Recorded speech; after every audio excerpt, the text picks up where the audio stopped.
The French and the British were not friends.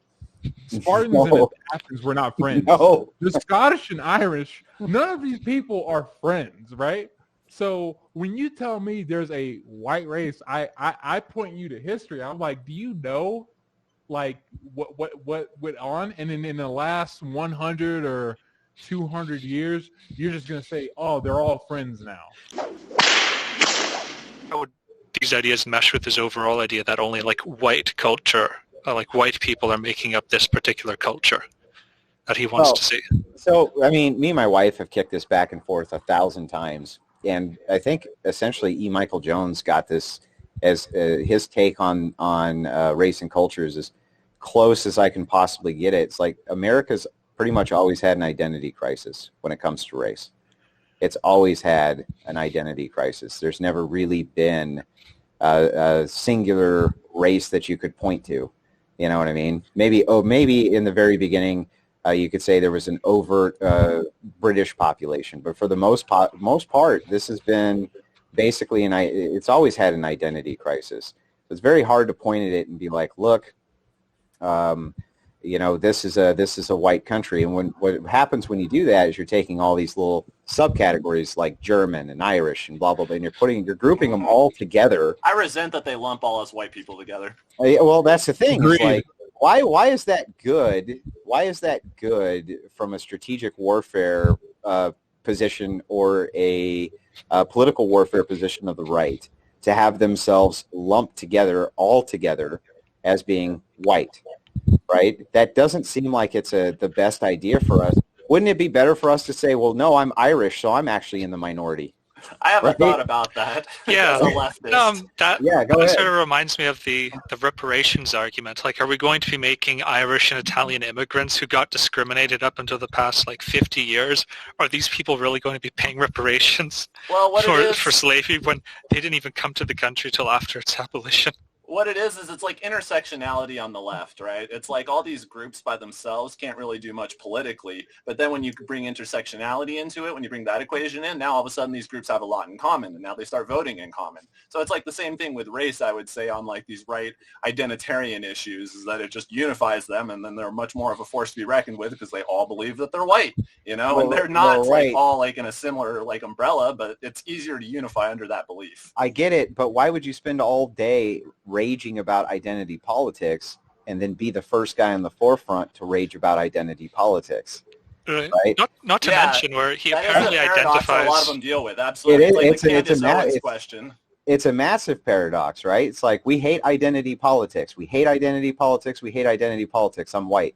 Yeah, exactly. By the way, this is what the white race is doing bad, and this is how they're not perpetuating their goals. Absolutely, it's hard for them to talk about how group interests are destroying things while simultaneously trying to prop up their own group interests. Right. Not to mention that he doesn't seem to believe in a white culture he identifies with. He said he was English. He identified with his English heritage, which in his view also goes all the way back to the Roman Empire. Which is sort of weird considering the Romans thought the English were barbarians and built a wall to keep them out. This is why I think that people like him should not be allowed to have avatars. If they're going to talk this hard about white issues, they should not be able to hide behind a cartoon character. 100% I think this fucker is Greek or Serbian or something. Now, he's this curly-haired chocolate skin guy. He's pretending to be white. To be fair, I understand the rabbit hole, right? I understand why it is that people who perceive themselves as being white want to group together to form a large voting, block, a large coalition, this kind of thing. I get all that. But from my perspective, too, it's then why wouldn't we have critical race theory? You're basically telling them it's okay because we are all supposed to be segregated along racial lines. So why wouldn't you be looking at this topic through the lens of race, which is what they're doing in critical race theory, right? It just seems so fucking absurd to me. I don't understand it. I don't think that it's the most useful thing to do. I guess I understand it at some level, but I don't think it's that useful. Yeah. I completely understand it because it's an emotional response, right? And how I know it's an emotional response is because if I just take 30 minutes to just Google up some history on how the races in Europe interacted, the French and the British were not friends. Spartans and Athens were not friends. No. The Scottish and Irish, none of these people are friends, right? So when you tell me there's a white race, I point you to history. I'm like, do you know, like what went on? And then in the last 100 or 200 years, you're just gonna say, oh, they're all friends now.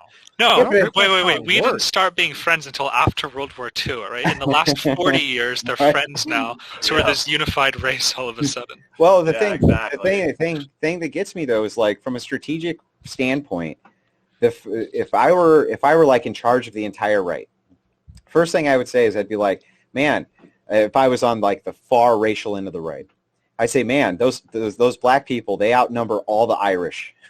Right? So the Irish are actually a minority, right? I would say the English, or the Germans, there's 48 million blacks. There's only 39 million Germans. So they're, from like a strategic standpoint, that would just make more sense, wouldn't it? Like if you're going to play the minority politics game, you're going to play identity politics. And you got to fracture further is what you're saying. Right. Then if you're going to play identity politics, then play identity politics. Then fucking win. Right. Play it to win. Machiavellian, motherfucker. Machiavellian. Also, Destiny's main argument against the American culture stuff is he goes down this line of there not being a white culture.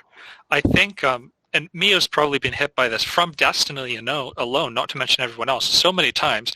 I think like a smart person would start to say, you're right, there isn't a white culture. There's all of these individual cultural groups that we all sort of get our individual heritages from, and a lot of those make up the United States culture. But there isn't this sort of, you get spit out and somebody puts vanilla paint on you, and all of a sudden you understand the goodness of the NRA and the Magna Carta. Well, essentially, it's the question becomes, is culture inherent to race? And this is the thing that I had to logically grapple with, right? Well, the thing is no, right? It's flat out no. No, it's not. I have a lot more in common with a Christian conservative like Pedro culturally than I do with Sleeve T Rocks, for instance, more than likely. And so the thing is like, well, what's my culture then? Right? Yeah, we might have some rock bands in common, but rock bands. But I mean, politically, we're not even close to on the same page, right? No, definitely not. Definitely not.